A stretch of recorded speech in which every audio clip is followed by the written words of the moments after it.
Good morning, guys. Welcome to Talking About Sports with Roman. So, on this morning's segment, I would like to look at the Scoop Feed post that actually had a look into the Breakers Awards dinner that happened over the weekend. So, in terms of that, there were a lot of players that actually stood out throughout the season, but like anything at prize giving, when I had that primary, intermediate, and high school for various sports or various music things, there were actually, awards that can only be distributed out for an example, most valuable player, best performance, best defensive player. This is in terms of basketball now, and Members' Choice Awards and overall team player. So those were some of the awards that were also distributed out when I used to play rugby and basketball. I used to actually fight over particular awards at high school when I used to play ball in my team. I'll be like, oh, who gets the best player award today for this game, etc.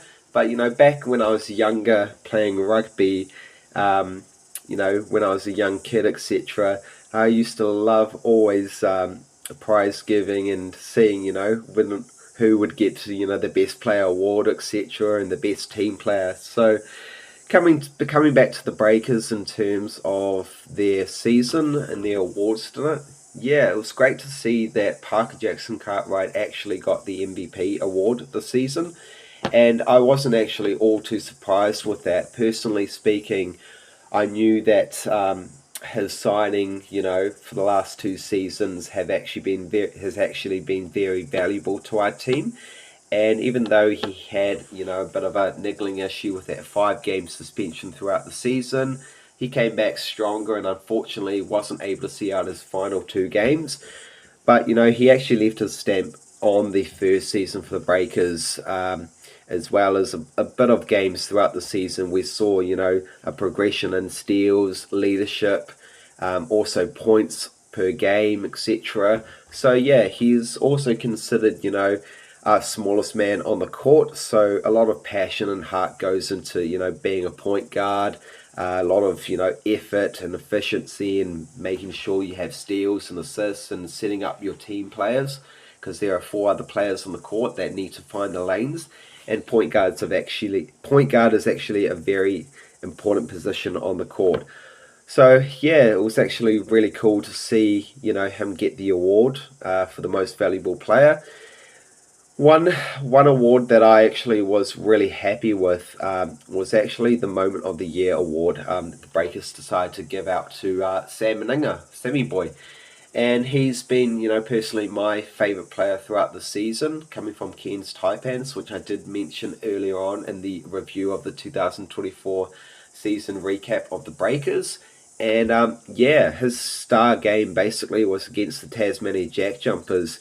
Sammy Boy put up 29 points on 13 out of 15 shootings. So he was just phenomenal, along with 9 rebounds, so almost a double-double for a young man. And this was against Tasmania Jack Jumpers in round 17.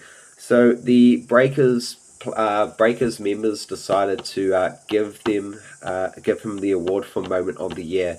And I want to get your view and your opinion in terms of what you thought was the moment of the year.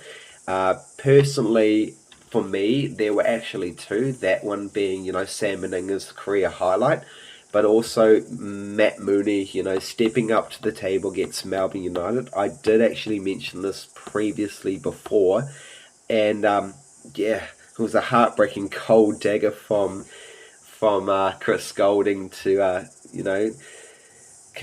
put the nail in the coffin at the end. But it was a great effort from Matt Mooney and the boys, stepping up. And after that win against Tasmania, we actually had a good run, and unfortunately we couldn't back it up the following Monday against Melbourne United in Christchurch. But it was a great game overall. So yeah. And another award that I personally saw was Mojave King for Defensive Player of the Year for the Breakers.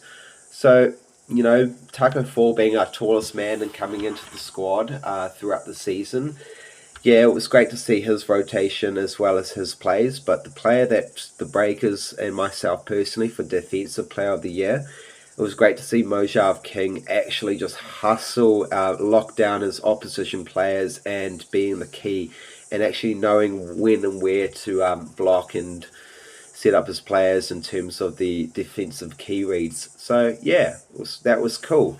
Um, there were a lot of fans moment of the year actually was coming back to Sam Meninga, was that career highlight night that he had. So that was actually voted the fans moment of the year.